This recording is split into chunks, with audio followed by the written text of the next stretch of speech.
Et salut à tous, ça fait un petit moment que j'avais pas fait de vidéo. Donc là on est en confinement, donc forcément j'ai du temps. Donc la dernière vidéo que je vous avais fait, je vous avais parlé des moulinets de pêche qui se fixaient sur les fusils de chasse sous-marine. Et je vous avais dit que je vous parlerai des sondes d'eau, du choix de la flèche et de l'ogive. Donc aujourd'hui on va parler de ça. Donc comment choisir ses sondes d'eau, comment choisir sa flèche et quelle ogive adapter sur son fusil pour vraiment chasser dans de bonnes conditions. Allez, on voit ça. Bon alors dans un premier temps, nous allons parler des sondes d'eau. Donc tout le monde sait ce que c'est que les sondes. C'est cette partie en caoutchouc qui va servir d'élastique, qui va se tendre et se détendre pour justement pouvoir propulser la flèche. Il y a plusieurs types de sondes d'eau. Donc vous avez des sondes d'eau qui vont être différents de par leur couleur, de par leur épaisseur, de par leur longueur et de par la façon dont on va les attacher sur le fusil.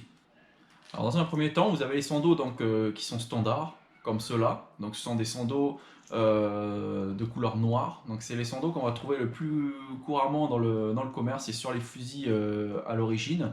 Donc là on est sur des sondes d'eau qui sont deux sondes d'eau qui sont reliés à la tête du fusil par ce système de fixation avec des pas de vis, donc on va visser dessus.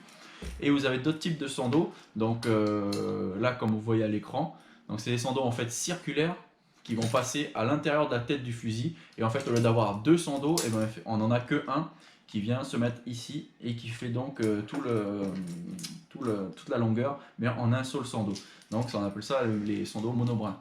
Alors il y en a qui vont vouloir chasser avec des sondes d'eau qui sont directement fixés comme ça. Après, ce que vous pouvez faire, c'est enlever cela par exemple et mettre un sonde d'eau circulaire si vous préférez.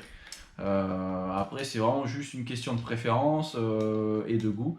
Donc moi personnellement je préfère chasser comme ça, avec ça directement, je m'embête pas à mettre un circulaire ou quoi ou qu'est-ce. Donc non, après c'est une question de choix. Mais le circulaire peut venir en complément des deux premiers sondes d'eau pour ajouter plus de puissance. Alors attention, si vous rajoutez un deuxième sonde d'eau, il faut vous assurer que la crosse d'origine du fusil est capable de supporter une tension supplémentaire, donc en rajoutant un sonde d'eau supplémentaire. Parce que les crosses d'origine, généralement, elles sont faites pour supporter la pression de simples sondes d'eau comme ça. Mais si vous mettez un deuxième sonde d'eau, donc un autre sonde d'eau circulaire, c'est pas sûr que la crosse et le mécanisme de la crosse puissent supporter la puissance et la tension de 3 ou 4 sondes d'eau si c'est pas forcément fait pour, donc le mécanisme peut lâcher à tout moment. Donc avant de rajouter des sondes d'eau pour gagner en puissance, assurez-vous bien que la crosse peut supporter ça, une tension supplémentaire. En termes de matière, généralement les sondes d'eau c'est du caoutchouc, voilà, qui est creux à l'intérieur. On va quand on va choisir des sondes d'eau, déjà on va surtout parler de la longueur. Donc il ne faut pas prendre des sondes d'eau trop courts, parce que si vous prenez des sondes d'eau trop courts, d'une, ça va être très difficile de les armer, parce qu'il y aura une tension qui sera vraiment forte, donc vous aurez du mal à les armer. Et l'autre problème, c'est que si vous mettez des sondes d'eau trop courts, certes, peut-être que vous allez pouvoir les armer, mais le problème, c'est que les sondes d'eau seront tellement tendus qu'ils vont avoir une durée de vie vraiment raccourcie. Donc c'est pour ça qu'il faut vraiment savoir quelle taille prendre pour votre fusil, pour éviter d'avoir des sondes d'eau trop dures à armer ou qui ait une durée de vie trop courte. Après, il faut faire attention aussi à une chose, il ne faut pas prendre des sondes d'eau trop longs, parce que certes, par contre, là, ils seront faciles à armer, mais par contre, si vous avez des sondes d'eau trop longs, et pour le coup, vous allez manquer de puissance forcément, parce que les sondes d'eau ne seront pas assez tendus, ou alors ils vont se tendre, mais pas assez fort, et du coup, vous allez avoir une flèche qui va partir, mais vraiment lentement et vraiment mollasse. Donc ça veut dire que vous n'aurez pas assez de puissance si vous prenez les sondes d'eau trop longs, d'où l'importance de savoir trouver la bonne taille des sondes d'eau. Alors, comment on fait pour choisir la bonne taille de sonde d'eau? Comment faire pour savoir si la taille du sonde d'eau est bien adaptée à la taille de son fusil? Alors, on va voir ça. Alors, pour être sûr de ne pas vous tromper dans la taille du sonde d'eau, c'est simple déjà, il faut prendre la longueur de votre fusil. Donc, il faut prendre la longueur du fût. Hein. Vous ne prenez pas la tête, vous ne prenez pas la crosse, vous prenez la longueur du tube. Donc, c'est de là à là. Donc, ici, c'est un fusil qui fait 90 cm. C'est un tube de 90 cm. Les sondes d'eau qui sont dessus, donc d'ici à ici, là c'est des sondes d'eau de... On est à 24 cm il me semble. Oui c'est bien ça, 24 cm. Donc généralement, moi je me base sur les petits fusils. Donc généralement, je sais que moi pour mon 90, il faut des sondes d'eau entre 22 et 25 cm grand max. tout en sachant qu'avec la longueur de l'ogive, je vais arriver à peu près à 30 cm. Donc pour mon 90, c'est du 24-26 cm grand max de son dos. Par exemple, pour un fusil qui fait 50 cm, donc avec un fût de 50, je pars sur la base 13 cm de longueur. Donc des sandos de 13 cm. Ensuite, si j'augmente de 10 cm, ben je rajoute 3 cm de sando. Donc on part sur une base d'un tube de 50 cm avec des sandos au minimum de 13 cm. Donc ça veut dire que moi, tous les 10 cm, j'augmente ma taille de sando de 3 cm maximum. Donc pour un 50 avec des sandos à 13 cm, voilà, comme ce que je m'étais noté. Donc je passe sur un fusil en 60 avec des sandos de 16 cm. Un fusil 70-80, ça va être des sandos de 18-20 cm. Et ainsi de suite. Et en fait, à chaque fois, j'augmente de 3 cm. Donc là, par exemple, sur un fusil en 90, voilà, c'est des sandos de 24-26 cm. Pour un fusil d'un mètre, ça va être forcément du 26-28 cm. Et ainsi de suite, et j'augmente. Et après, en fonction de l'ogive que je vais utiliser, je vais plus ou moins raccourcir la longueur des sandos. Après, généralement, ce que l'on peut faire, c'est monter les sandos sur le fusil. Donc, aller directement au magasin avec le fusil. Vous montez directement les sandos sur le fusil et vous essayez d'armer, de tendre les sandos en fait dans le magasin pour être sûr de ne pas vous tromper, pour être sûr que les sandos que vous avez mis dessus ne sont pas trop difficiles à armer ou ne sont pas trop faciles à armer. Donc généralement, moi c'est ce que je fais quand je choisis des sandos. Je prends le fusil directement et je vais en magasin et j'essaye directement. Ça sert à rien de mettre des sandos trop courts pour vouloir gagner en puissance parce que comme je vous ai dit, euh, vous allez perdre en durée de vie des sandos. Là par exemple, moi c'est des sandos d'origine. C'est un fusil qui a 2 ans. Et en fait, vous voyez les sandos quand ils sont trop courts, par exemple, au bout d'un moment, ils finissent par cuire et par s'effriter. Donc on voit ici que le sando commence à être usé. Donc il faut faire assez attention à ça. Donc là c'est des sandos par exemple, là on voit qu'ils sont quand même bien abîmés. Donc c'est des sandos qu'il va bientôt falloir que je change parce qu'ils risquent de me casser dans les doigts quand je vais armer. Donc par exemple, quand vous mettez des sandos trop courts, ce genre d'effritement va arriver beaucoup plus rapidement que si vous mettez des sandos adaptés et de bonne taille sur votre fusil. Donc voilà, moi retenez ça, un fusil qui fait 50 cm, on va prendre des sandos 13-15 cm. Un fusil qui fait 60, on va prendre 15-16. Un fusil qui fait 70-80 cm, on va prendre du 18-20. Un fusil qui fait 90 cm, on va aux alentours de 22-25 cm. Un fusil qui fait 1 mètre, on va être sur du 26-28 et ainsi de suite. Et ça augmente de 2-3 cm tous les 10 cm de taille supplémentaire de votre fût. Mais en tout cas, voilà pour le choix de la longueur des sandos. Maintenant, il y a une autre variante qui est intéressante et importante à prendre en compte, c'est le diamètre du sando. Donc là, par exemple, on est sur des diamètres standards. Généralement, c'est du 16 mm d'épaisseur, donc c'est du 1 cm 6 pour être précis. Donc c'est des sandos standards. Le 16, c'est du standard. Après, vous avez plus fin, du 14, et vous avez plus épais. Tout le monde connaît les méga boosters, donc les sandos qui sont en 18. Alors, à quel moment se dire, bah là, je vais prendre plutôt du gros sando plutôt que du fin? Quel est l'avantage, quel est l'inconvénient?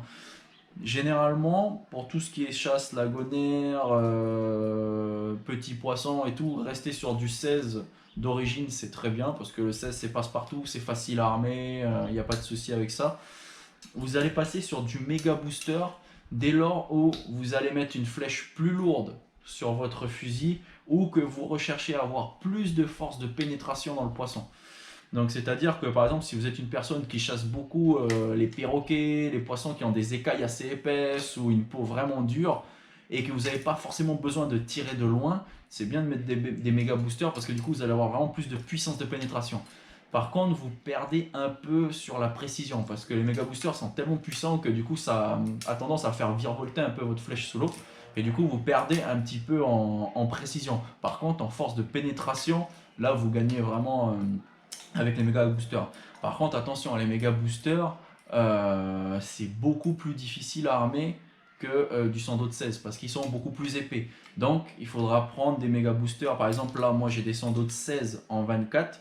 Et ben si j'avais dû mettre des méga boosters sur ce fusil, donc qui sont en 18, j'aurais pris du 26, donc 2 cm plus long parce que du coup si je prenais la même taille en 18, j'aurais forcément eu du mal à armer.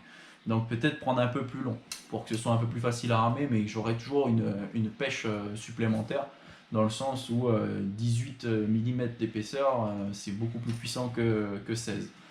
Après, moi je préconise pas trop de chasser avec du 18 parce que je l'ai fait par le passé. La seule différence que j'ai vue réellement, c'est que j'avais beaucoup plus de mal à armer mon fusil qu'autre chose.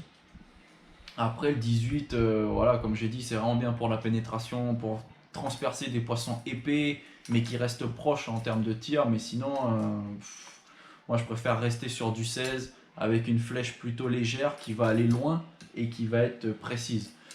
Donc après, voilà, après c'est une question de goût, c'est une question de... Chacun fait comme il veut, après c'est, voilà, essayer. Et après, vous verrez, c'est au ressenti. Moi, j'aime bien les 16, c'est facile à armer, ça tire bien. À partir du moment où on tire le poisson relativement près, on n'a pas de soucis. Donc, vraiment, mettre du sando de 18, c'est... Voilà, c'est parce que vous avez envie d'essayer et puis que dans votre tête, vous vous dites, ah, c'est bon, j'ai plus de puissance, alors là, je vais tirer plus loin et ça va envoyer du lourd. Je ne suis pas forcément convaincu. Après, voilà, chacun fait comme il veut. Ensuite, vous avez le diamètre 14. Le diamètre 14, c'est un diamètre qui est intéressant, mais que pour les fusils pélagiques ou si vous allez vouloir mettre plus de sando sur vos fusils. Par exemple, moi sur mon fusil pélagique, j'ai 4 sandos de 14. C'est intéressant parce que les sandos de 14, ils vont vraiment accompagner loin la flèche et avec une très grande rapidité. Alors que des sandos plus épais et plus gros, la flèche partirait vite, effectivement. Aussi plus de puissance de pénétration, mais pareil, moins de précision parce que ça aurait été moins stable, comme il y a tellement de tension, comme les sandos sont plus épais, donc moins stable. Donc c'est pour ça que généralement sur les fusils avec beaucoup de sandos, on préconise de descendre en diamètre de sando. Bon après là c'est un autre univers, c'est un autre monde, c'est plus compliqué. Mais dans tous les cas voilà, vous avez généralement deux tailles de sando sur le marché, donc le 16 de diamètre et le 18. Maintenant pour ce qui est entretien des sandos, après chaque sortie en mer, n'hésitez pas à bien les rincer. Avant chaque sortie aussi, c'est important de vérifier que vos sandos soient bien fixés. Donc à ces zones-là, bien regarder s'ils sont serrés, s'ils ne bougent pas. Pareil au niveau de l'ogive, bien regarder si votre ogive elle est bien fixée, ça c'est important. Et comme moi, vérifiez que vos sandos ne soient pas trop abîmés.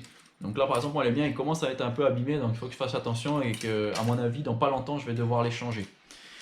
Une fois que vous avez rincé votre fusil et vos sandos, le mieux c'est de ne pas trop les laisser au soleil. Parce que tout ce qui est caoutchouc, comme vous le savez, forcément, ça n'aime pas la chaleur, ça n'aime pas le soleil. Et le soleil a tendance à faire cuire le caoutchouc. Donc il est préférable de laisser son matériel sécher à l'ombre. Donc voilà, je pense que j'ai un peu fait le tour sur comment choisir les sandos, quel type de sandos vous pouvez trouver. Alors maintenant, je vais vous parler, donc après les sandos de l'ogive. Donc l'ogive, voilà, c'est ce petit système qui se fixe sur les sandos et qui va directement venir s'accrocher à la flèche, donc pour permettre à votre flèche de partir quand vous allez tirer. Les ogives, vous avez plusieurs modèles. Ces modèles-là que vous voyez à l'écran, vous voyez, articulés, donc ça c'est pas mal parce que c'est facile à utiliser. Et après vous avez les ogives qui sont un peu plus écartées comme ça. Donc ça c'est pas mal aussi parce que du coup ça vous permet de passer les doigts entre le fût du fusil et les sandos, donc vous vous coincez pas les doigts, donc ça c'est pas mal. Après vous avez les ogives en Kevlar, donc avec de la cordelette. Donc ça c'est pas mal aussi, mais par contre ça a une durée de vie un peu moins longue. Si vous avez une flèche à encoche, la cordelette va finir par s'effilocher, par s'abîmer. Alors que si il vous faudra plutôt privilégier donc une flèche à ergot, donc où là ça ne va pas abîmer la dynéma. Le choix de l'ogive est quand même important parce que c'est une pièce qui va supporter toute la tension sur votre flèche. Donc du coup il faut choisir des ogives qui sont quand même robustes parce qu'il peut arriver que l'ogive cède ou casse au moment où vous armez le fusil. Et je pense que ça nous est déjà tous arrivé au moins une fois, les sandos qui lâchent d'un coup, et donc on se fait super mal au niveau des doigts ici. Donc c'est important d'avoir des ogives avec des métaux qui sont plutôt épais et de bonne qualité. Ça existe les ogives toutes fines, hein, je pense que tout le monde a connu ça aussi, les ogives en métal, mais vraiment toutes fines, comme vous voyez là sur la photo. Donc c'est très bien, hein, il y a beaucoup de chasseurs qui chassent avec ça, qui chassent qu'avec ça. C'est très très bien, mais c'est quand même très fragile, donc il faut faire quand même attention en manipulant ce genre d'ogive. Donc c'est pour ça que moi je préfère chasser avec des ogives comme ça qui sont vraiment très épaisses et que là je sais que j'aurai aucun problème et au moins je suis persuadé que au moins elle me cassera pas dans les mains. Donc après à vous de voir ce que vous préférez, donc celle avec c'est les ogives articulées comme ça. Donc ça par exemple c'est une ogive articulée mais qui reste le long du fût. C'est-à-dire que quand je vais armer mon fusil, bah, les sandaux seront tendus mais le long de la flèche et le long du fût. Ce qui fait que je vais peut-être me coincer un peu les doigts quand je vais armer mon fusil. Et quand je vais vouloir désarmer, il va falloir que je passe les doigts entre les sandaux et le fût pour pouvoir désarmer. Donc c'est un peu embêtant. Et c'est pour ça qu'il y a des ogives donc, comme celle-là que vous voyez sur l'écran qui vont permettre en fait de laisser un espace entre le fusil, le fût et le sando. Donc du coup pour enlever les doigts et pour pouvoir les mettre, pour pouvoir désarmer le fusil, c'est vraiment pratique, c'est vraiment agréable et confortable. Donc ça c'est des ogives que j'affectionne particulièrement et que je recommande pour beaucoup parce que c'est vraiment pratique. Au choix des ogives, vous avez deux types de fixation. Vous avez les ogives qui vont se fixer comme ça directement, donc c'est deux pas de vis qui viennent se raccorder au sando. Et après vous avez ce système là. Donc c'est les ogives directement en Kevlar qui viennent se mettre dans le sando avec un nœud bien précis, une cordelette bien précise, avec une petite boule qui va permettre de retenir en fait le fil à l'intérieur du sando. Peut-être qu'un jour je vous ferai un tuto pour vous montrer comment on fait ce montage là, parce que c'est simple, mais c'est pas tout le monde qui le connaît et qui sait le faire, donc si ça peut aider certains, donc je ferai peut-être une petite vidéo dessus.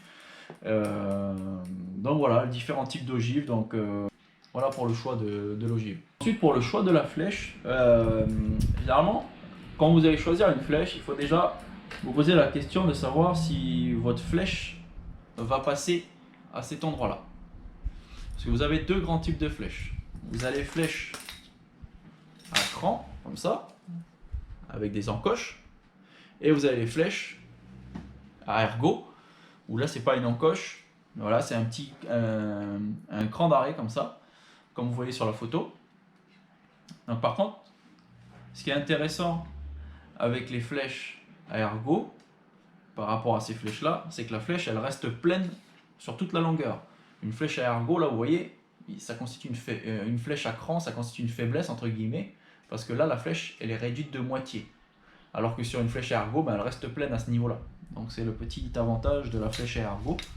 Par contre la flèche à ergot, il faut savoir une chose, c'est que pour que les ergots puissent passer dans la tête du fusil, et ben justement il ne faut pas de tête fermée, mais une tête ouverte. Sur les flèches à ergot, généralement vous allez utiliser des ogives donc en Kevlar, donc en cordelette, et sur les flèches standards qu'on trouve généralement partout d'origine, comme ça, on va utiliser des ogives donc en métal. Pourquoi? Parce que les ogives en Kevlar, généralement en cordelette, généralement elles ont tendance à se couper ou à s'effilocher donc sur les bords tranchants des crans comme ça. C'est pour ça qu'on utilise des ogives uniquement en métal sur ce type de flèche là. Dans les flèches, vous savez, vous avez plusieurs longueurs, plusieurs diamètres, plusieurs types de barbets. Donc comment choisir une flèche en termes de longueur déjà par rapport à votre fusil? Généralement, vous avez des gens qui aiment chasser avec des flèches qui dépassent très peu, d'autres avec des flèches qui dépassent beaucoup, d'autres un peu moins. Moi, ce que je préconise généralement par rapport au fusil, c'est de prendre une flèche qui va dépasser à peu près de 30-35 cm à peu près. Ça, c'est une longueur qui est standard, qui est bien, qui est correcte, qui est adaptée. Et c'est pas mal du tout. Il faut savoir que plus vous prenez une flèche longue, plus vous allez avoir de mal à tirer correctement, dans le sens où la flèche, plus il y a de la matière, plus elle est lourde, plus elle est imposante. Donc pour la propulser dans l'eau, il va falloir avoir des sandos un peu plus puissants par exemple. Ensuite, si vous prenez une flèche plus courte, il faudra avoir une chose, c'est que généralement, nous les chasseurs, quand on plonge, on fait en sorte de viser avec la pointe du fusil, donc avec la pointe de la flèche. Et généralement, quand on a une flèche courte, on a la fâcheuse tendance à relever légèrement le fusil pour pouvoir voir la flèche. Sauf que un poisson qui se trouve à 2 mètres de vous, si vous inclinez la flèche légèrement vers le haut, même si c'est 5 mm, à 2 mètres, et ben 5 mm devant, à 2 mètres, ça fera pas 5 mm, mais ça fera peut-être 3 ou 4 cm de différence. Donc vous allez louper votre tir. Donc c'est pour ça que si vous prenez une flèche courte, si vous n'êtes pas habitué à une flèche courte qui dépasse très peu de votre fusil, il est fort probable qu'au début vous loupez beaucoup vos tirs parce que vous n'êtes pas habitué à viser sans la pointe du fusil. Moi, ça m'est arrivé de chasser avec des flèches normales, plutôt longues. Donc je vise avec la pointe de la flèche, pas de problème, je touche le poisson sans souci. Et un jour, je me suis retrouvé à chasser avec une flèche plus courte, un Moanis, tu t'en souviens? Et j'ai loupé quasiment tous mes tirs parce que je cherchais trop à viser avec la flèche. Sauf que pour voir ma flèche, j'étais vraiment obligé d'incliner le fusil légèrement vers le haut. Et au final, mes tirs passaient toujours au-dessus du poisson quand c'était des poissons qui nageaient à 3, 4, 5 mètres de moi. Donc faites attention à ça. Si vous prenez une flèche plus courte, ayez bien à l'esprit qu'il ne faut plus viser avec la flèche, mais vraiment avec l'alignement du fusil. Donc c'est pour ça que si vous prenez une flèche généralement pour votre fusil, faites en sorte qu'elle dépasse au moins de 30 cm. Généralement, c'est la bonne longueur. Donc c'est pareil, quand vous allez en magasin et vous achetez une nouvelle flèche, prenez votre fusil avec vous et essayez la flèche directement sur le fusil. Autre chose, faites attention, suivant les crosses de fusil, les bouts de flèche ne vont pas forcément aller sur toutes les crosses. Donc il y a des flèches qui ne vont pas en fait se coincer dans le mécanisme de la crosse. Donc faites attention quand vous choisissez une flèche, faites attention que la forme de la flèche va bien se bloquer dans le mécanisme de la crosse. Donc ça arrive assez rarement, mais généralement il vaut mieux quand même essayer pour voir si le mécanisme de la crosse s'adapte bien avec la forme de la flèche. Ensuite, sur les flèches, vous avez différentes épaisseurs. Vous avez des flèches de 6 mm, des flèches de 6 mm 5, des flèches de 7 mm. Généralement, ce qu'on trouve, c'est du 6 mm 5 sur les fusils de petite taille, et sur les fusils un peu plus grands, on peut aller jusqu'à du 7 mm. Plus une flèche est épaisse, entre guillemets, oui, plus elle est solide, entre guillemets. Par contre, il faut savoir une chose, c'est qu'une flèche, plus elle est épaisse, plus elle est lourde. Donc vous allez avoir un petit peu plus de recul au moment du tir, forcément, parce que la flèche est plus lourde, et il va falloir avoir des sandos peut-être un peu plus courts, voire un peu plus puissants, pour propulser cette flèche qui est donc plus lourde. À mon sens, ça sert à rien d'avoir une flèche super épaisse, super costaud. Je pense que le plus important, c'est de bien tirer son poisson, pour que le tir soit handicapant et pour que le tir soit par exemple dans la marche du poisson. C'est-à-dire que vous avez un poisson qui arrive vers vous, le mieux c'est de le tirer 3/4 arrière. Parce que quand vous le tirez 3/4 arrière, le poisson, votre flèche elle rentre dans ce sens-là, le poisson part comme ça. Donc il a peu de chances de plier votre flèche. Si le poisson il est 3/4 face à vous, vous tirez dans ce sens-là. Votre flèche elle est dans le sens inversé du poisson. Quand il va partir, votre flèche va avoir tendance à beaucoup travailler et peut-être se plier plus facilement. Donc le mieux, c'est de tirer soit vraiment plein côté, donc façon parallèle au poisson, ou 3/4 arrière. Comme ça, vous êtes sûr que votre flèche va beaucoup moins travailler. 3/4 face, c'est plutôt déconseillé sur des gros poissons parce que là, ils vont réussir à plier votre flèche plus facilement. Donc avant de se dire, je vais acheter une super flèche pour pas qu'elle plie, il vaut mieux se dire, je vais essayer de mieux tirer mon poisson pour éviter que ma flèche soit trop sollicitée durant le combat et qu'elle risque de se plier. Vous avez plusieurs matières de flèches. Vous avez donc les flèches inoxydables, donc à acier inoxydable, qui sont très bien, qui sont un peu plus chères mais qui ne vont pas rouiller. Donc ça c'est plutôt pas mal. Donc vous avez une flèche, peu importe le nombre de sorties que vous faites, généralement vous allez avoir une flèche comme ça qui ne va jamais rouiller. Donc ça c'est vraiment intéressant. Après vous avez les flèches en acier, donc qui sont très bien aussi, mais par contre qui avec le temps vont finir par rouiller. Donc ça c'est un peu embêtant parce qu'une flèche rouillée, je peux vous garantir que sous l'eau elle n'est pas du tout efficace. Donc un peu moins cher, mais voilà, si la flèche rouille au bout d'un moment, vous allez devoir en racheter une autre. Donc moi je vous conseille de vous orienter sur des flèches à acier inoxydable, comme ça au niveau entretien vous êtes tranquille. Après vous avez des flèches de différentes couleurs. Vous avez des flèches donc claires comme celle-ci. Vous avez des flèches qui sont un peu gris anthracite, comme les flèches de marque Robalène par exemple. Et vous avez les flèches dites tahitiennes qui sont toutes noires. Quel est l'avantage, l'inconvénient? Alors il y en a qui disent que les flèches claires, ça intrigue le poisson, ça attire son regard et il se dit oula, il y a quelque chose qui me pointe, c'est pas bon, il faut pas que je vienne trop près. À cause des reflets que va générer la flèche avec les rayons du soleil et tout. Là où une flèche noire, donc peinte en noir comme les flèches tahitiennes, ne fera pas de reflet, donc le poisson ne sera pas intrigué, il ne dira pas oh il y a quelque chose qui me pointe, non il voit rien, donc il vient plus près. Donc c'est pour ça que vous avez des flèches claires, des flèches noires, parce que voilà il est dit que les flèches qui ne font pas de reflet ne vont pas gêner le poisson à l'agachant, ne vont pas inciter le poisson à ne pas s'approcher parce qu'il voit quelque chose qui brille et qui le pointe. C'est des idées reçues, c'est un peu comme les masques qui ont le verre teinté ou opaque ou reflet. Le poisson ne voit pas directement notre regard, donc il est moins méfiant et vient plus près. Bon, oui, pourquoi pas. Moi, j'ai pas forcément vu de différence. Après, je pense que ce qui va vraiment faire la différence, c'est le comportement du chasseur sous l'eau, les petits artifices qu'il va développer pour faire venir le poisson à l'agachon. Mais après, c'est vrai que quand vous regardez le poisson droit dans les yeux comme ça, c'est sûr que je pense qu'il peut sentir que vous êtes après lui. Mais je pense que c'est plutôt votre rythme cardiaque et le fait que vous êtes complètement excité comme ça qui va faire que le poisson va se dire ouh ça craint, lui va me bouffer, il y a quelque chose qui va pas. Alors que si vous êtes vraiment calme, même si vous regardez le poisson, que vous bougez tout doucement sous l'eau, vous êtes tranquille, détendu, même si vous le regardez, le poisson il viendra vous voir quand même. Parce qu'en fait ça va vraiment être votre attitude sous l'eau qui va faire la différence sur un agachon. Donc après, oui, il y a les petits artifices qui vont dire ouais, ma flèche elle est noire, le poisson voit pas, moi j'ai le masque teinté, le poisson vient plus à l'agachant et tout.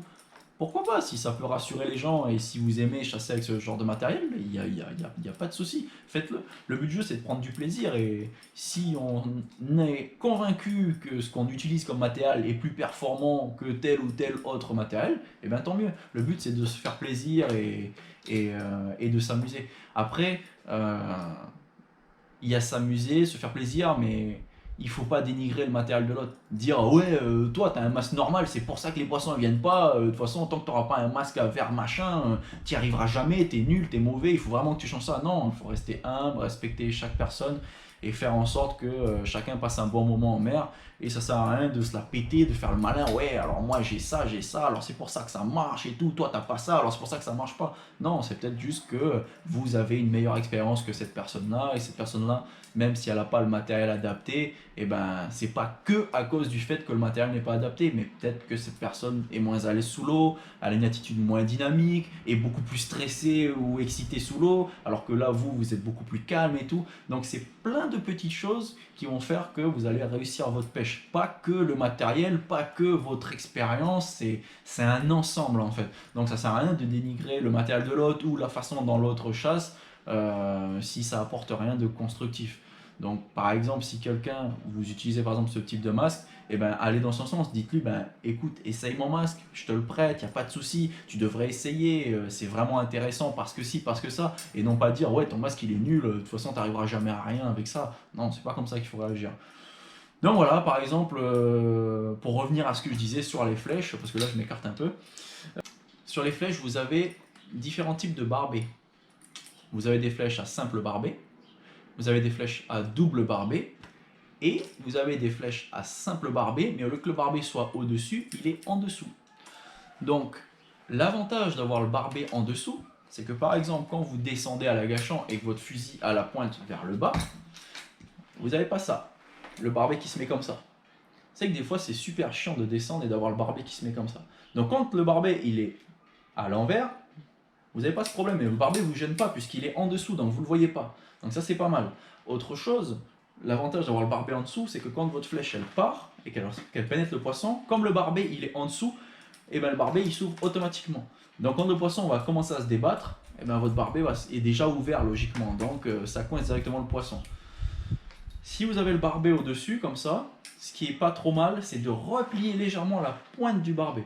Ce qui fait que quand vous allez tirer, votre poisson il va vouloir se décrocher et le fait que la pointe du barbet soit légèrement relevée, ça va permettre d'ouvrir le barbet avant que le poisson puisse sortir.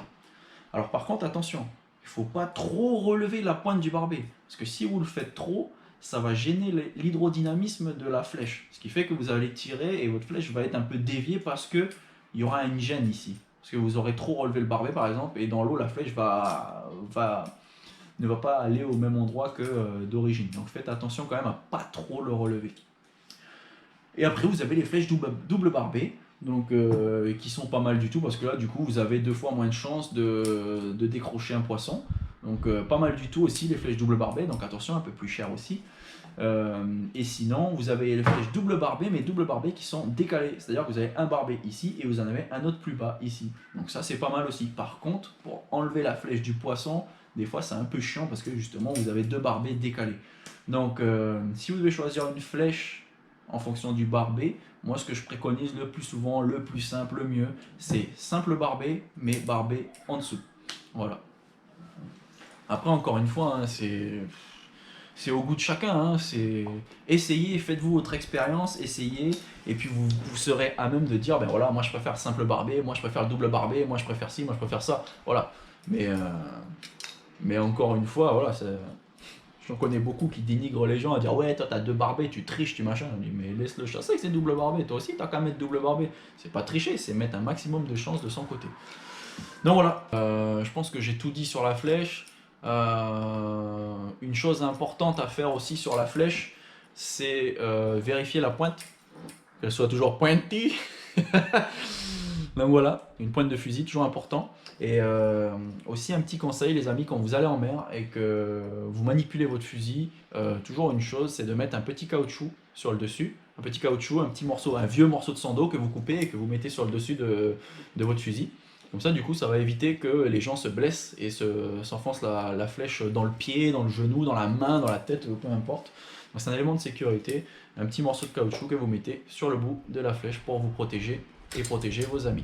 Voilà, je pense que j'ai à peu près tout dit. Si vous avez des questions, n'hésitez surtout pas à répondre en commentaire ou à m'envoyer directement un message via Facebook ou Messenger et j'y répondrai. Il y a énormément de choses à dire, j'ai peut-être pas tout dit. Mais bon, je pense que voilà, au moins ça aidera certaines personnes à mieux équiper leur fusil, à mieux choisir leur matériel, plutôt que d'être dans le magasin et puis eh, c'est comment on choisit la flèche à nous autres là? Voilà, là au moins vous savez déjà de base qu'est-ce qu'il vous faut, comment choisir et comment adapter sur votre matériel une flèche, un sando, une ogive. Après, comme je vous ai dit, voilà, il faut essayer, il ne faut pas hésiter à acheter et à essayer et demander un peu autour de vous comment ça fonctionne, comment ça marche. N'hésitez pas à poser des questions, n'hésitez pas à faire le tour des magasins parce que les prix sont différents, parce qu'il y a du choix, il y a beaucoup de choix, on a beaucoup d'acteurs sur le marché, beaucoup de magasins sont présents, donc le matériel est différent, le prix est différent, donc n'hésitez pas à faire le tour et ne pas acheter le premier article venu parce que vous vous dites bon bah allez, ça va faire l'affaire, et puis voilà. Donc voilà, n'hésitez pas à faire le tour, n'hésitez pas à me contacter si besoin en commentaire ou dans les messages. Donc comme je le disais, soyez prudent en manipulant votre fusil, ça reste une arme, c'est dangereux, un accident est vite arrivé. Donc ayez bien conscience que une sortie de pêche c'est avant tout un moment de décompresser, de se faire plaisir, de passer un bon moment, un moment aussi voilà, pour faire du poisson, pour ramener un peu à manger à la maison pour la famille, voilà. Mais n'oubliez pas, c'est que la mer c'est pas notre élément, on fait pas ce qu'on veut. Un accident c'est très très vite arrivé et une belle journée paradisiaque peut se transformer en un véritable enfer si on néglige certaines règles. Donc sortez, oui, mais soyez prudents. Dans la prochaine vidéo, je pense que je parlerai du choix des palmes.